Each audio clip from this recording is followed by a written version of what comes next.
Saluer le courage et la détermination de Madame Jenny Hippocrate, qui se bat depuis des années contre la drépanocytose, cette terrible maladie encore trop peu connue qui touche de nombreux originaires d'outre-mer.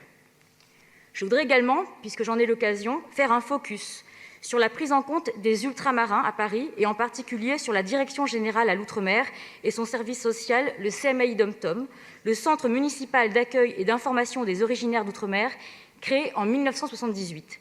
Ces administrations, créées et voulues par Jacques Chirac, alors maire de Paris, avaient pour but de venir en aide à ces nombreux travailleurs venus de la France des Outre-mer. Qu'en est-il de cette administration parisienne, dont l'ambition initiale était d'accompagner les ultramarins, notamment dans leur recherche de logement, d'emploi, de formation, de stage pour leurs enfants?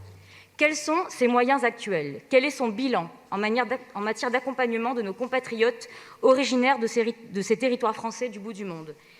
S'il est fondamental d'aider le tissu associatif ultramarin à Paris, et c'est un fait, cela ne doit pas se faire au détriment de cette structure, créée en 1978 et dont l'objectif affiché par le maire de Paris, Jacques Chirac, à l'époque, était d'accompagner concrètement les Parisiens d'outre-mer. Il ne faudrait pas, dans l'intérêt des publics concernés, qu'on déshabille une structure administrative en confiant des missions de service public à des associations dont on sait que ce n'est pas la fonction.